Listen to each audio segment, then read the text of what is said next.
Wow!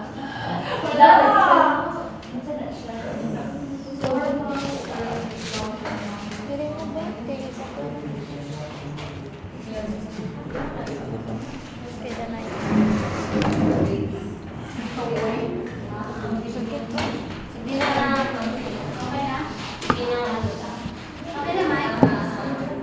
Good morning, everyone. So we will continue the discussion of Miss Denai Calabria. So we are down to the 13 normal curve equivalent. So, a normal curve equivalent, kapag siyang bell shape, hanang kita nyo nga nag-curve, bell shape graph na siya, nag-show siya sa most score sa mga students kaya na-maintain. So, kita mo rin yung under na side, 0.13%, dira ang kanang mga scores nga nakuha sa students nga gamay. Ang kanang nasa tunga, muna ang average nga nakuha nga scores sa students. Ang dito nga side mo to ang mga dako na scores nga nakuha sa students. So ang normal curve equivalent kay it is a way of measuring and comparing student scores on tests. No, similar na siya sa gingon kinina ni Ms. Danica sa percentile ranks o sa standard scores, but ang NCE gayus siya og special scales nga para mapadali ang pag-compare o pag-compute sa results sa scores sa students.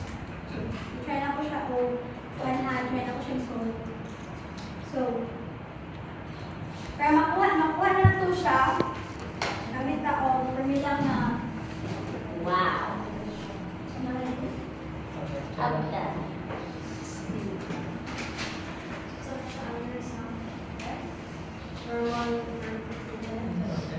Sana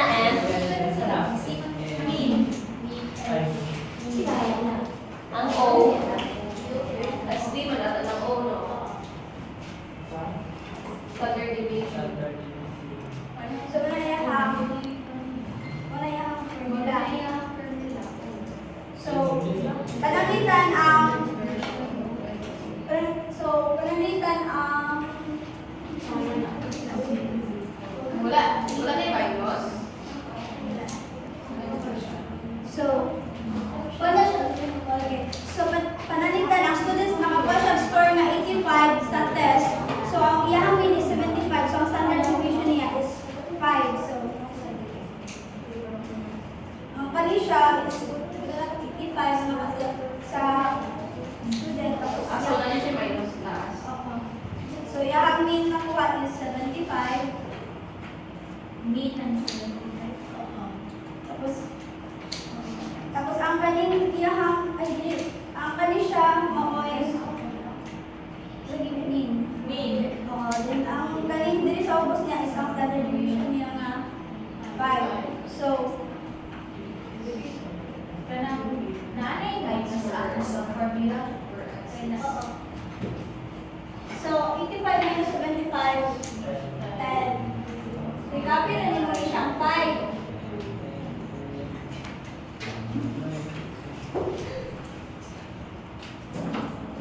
Nahipot ka rin, Bria, maubos na pag-ibig sa pag-ibig.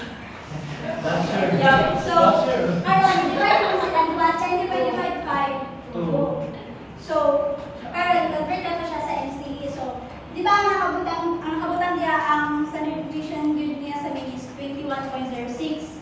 So, copy rin mo na siya.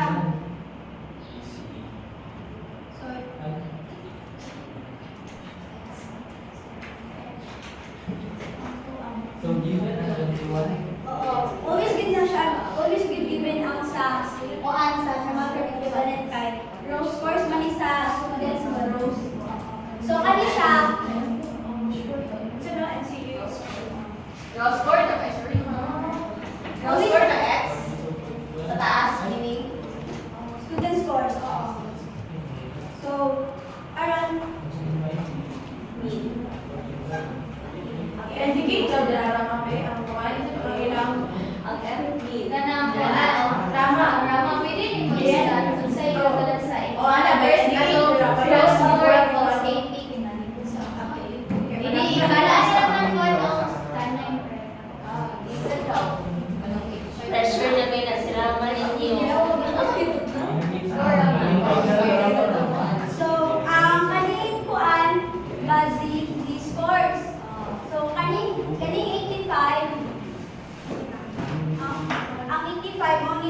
Standard deviation?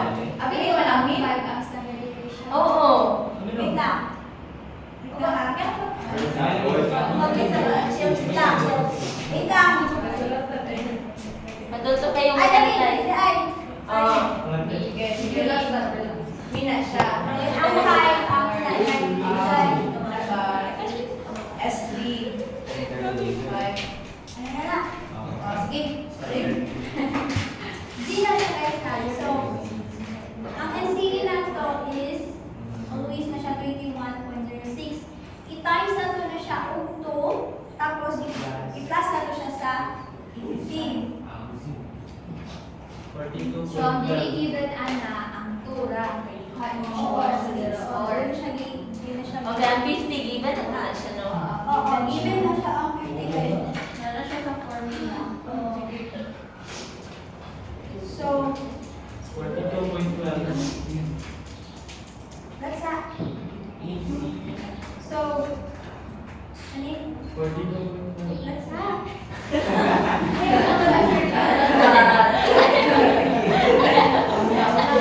So, silang times man natin silang kuha. So, yung answer dyan is 42. So, ito yung answer na to sa 92.12. So, ato ang normal curve equivalent, ang final answer nato sa NCE is 92. Sumawala na ang point. Okay. Okay, okay. Dahil daw na example. So, ang formula sa normal curve kay kuhaan ang z first. Dayon is Pinanara na ulit eh. Posing ka ram ah. pressure na cover. Mawala na. Nakuha na? Wala ka? Wait. Wait. Hi. So, ang NCE Wait, wait. range siya Rama. 92. Wait.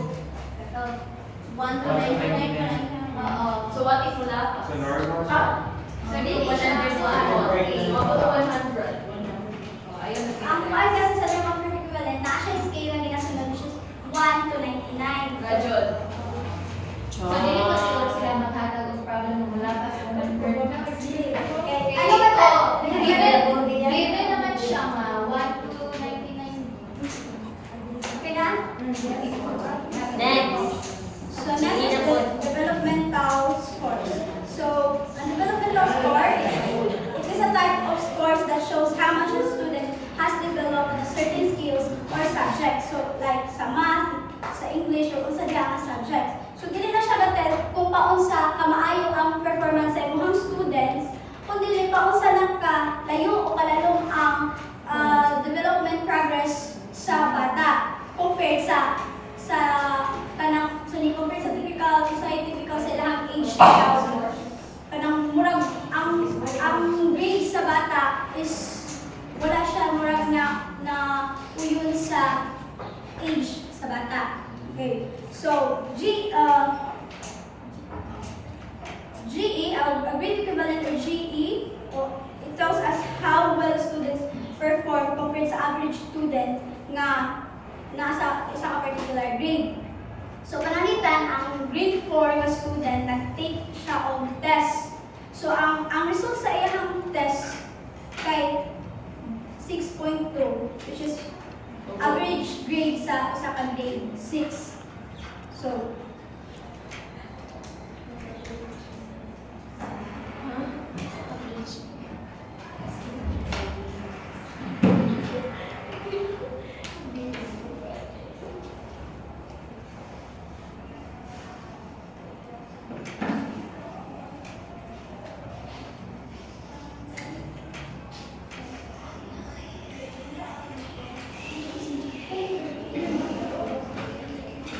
So, kanang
ang average sa grade 3, yung average row score sa grade 3 is 25 over 50 items.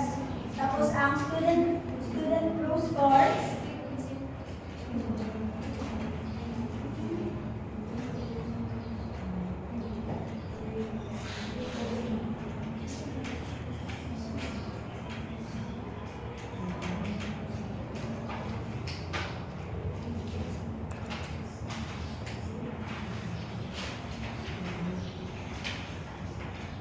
so, ang munang wala niya ron,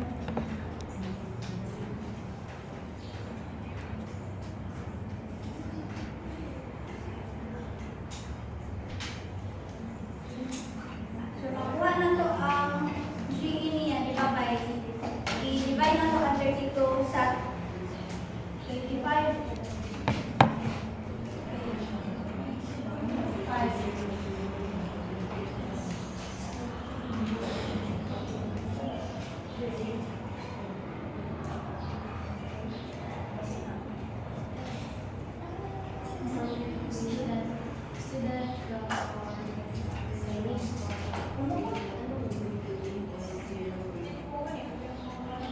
So, I kanang another question. Is it grade level?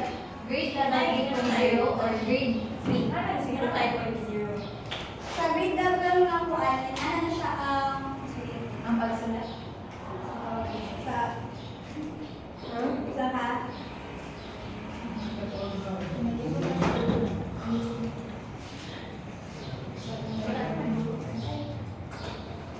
Wala pang kulit. Wala pang kulit.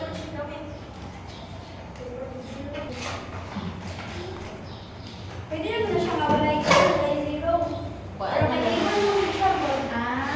Table lang siya. So, next siya ginana. Pero pasabot na grade 3. So, 1.28 times 3 cos 3.4.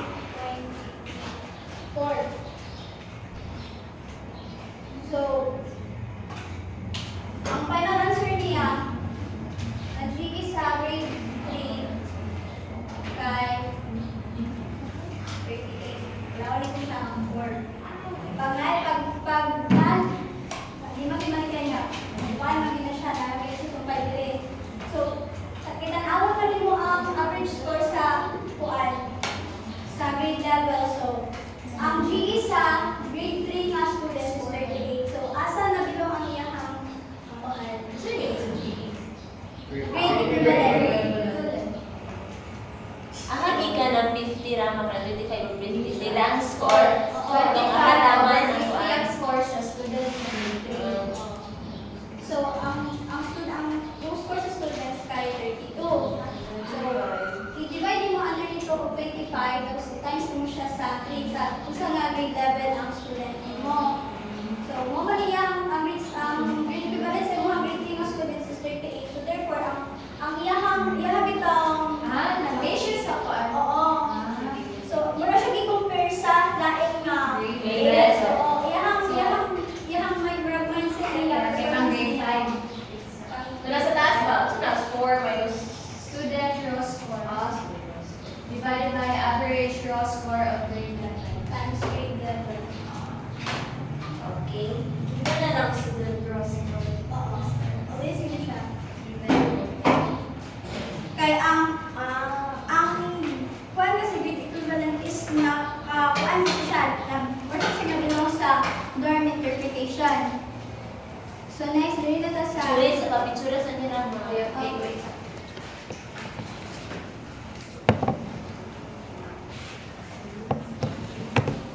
Yan na.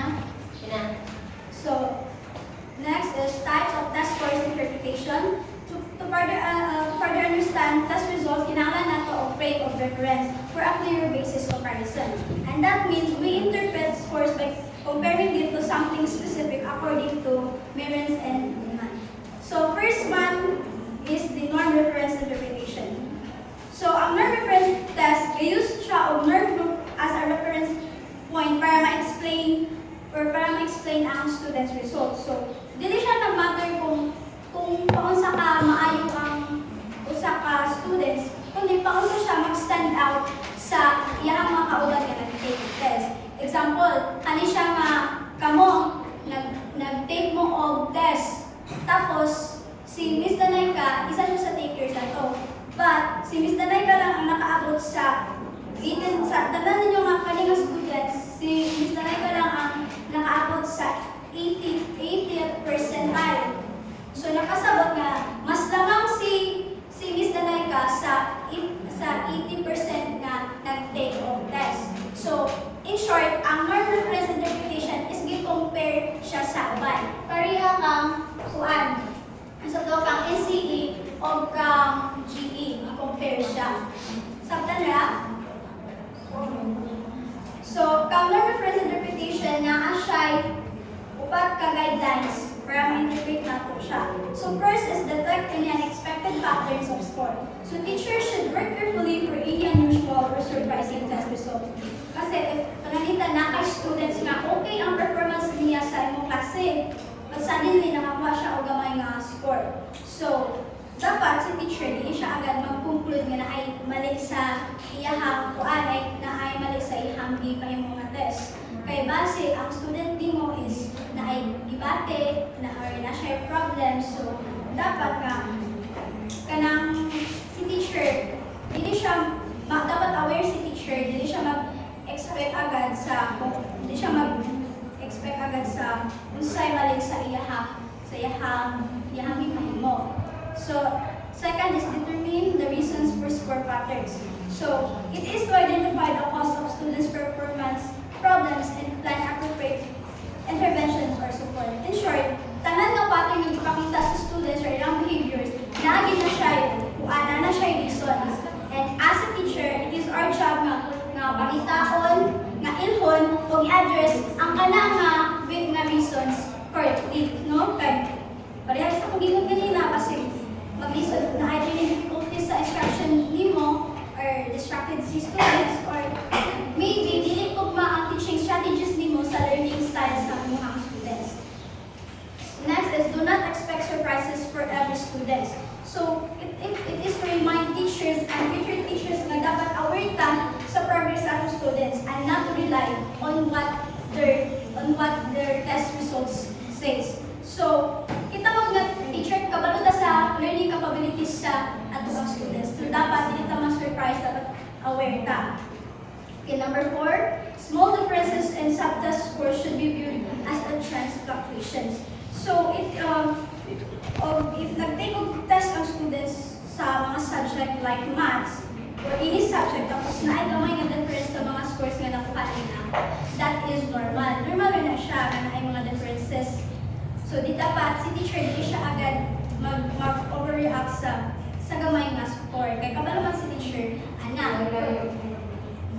like, example, if yung student ako siya 84 sa math, tapos 87 sa English, okay na siya, kagamay naman ang gap. Pero kung ang student mo nakuha siya 84 sa math, tapos 60 lang siya sa English, kana siya dapat i-address mo na siya nga problem. So, number 5, use Pero nag-grade 5. yun siya number 6. Last na lang. Last na lang. So, use information from various assessment and observation. So, walay test nga walay single test nga maka-ingon sa imong students kung kung na siya kamaayo o dili kamaayo. Kaya ikaw as a teacher, it is your rule na may balaan mo ang mga students. Imuhang job nga makita ka references para makita nimo tong mga kulang sa imong students. So last but not the least, ay criteria reference interpretation. So, kanina from the word criterion, nag-use siya ang criteria. So, pananitan, nag-check ka sa mga students sa work niya or sa mismong student mo na kaya nasunod nga objectives or rubrics. So, si Norm, i-compare siya sa uban, while si criterion is nasunod na siya, isunod nga standard na. So, that's all for the chapter 10.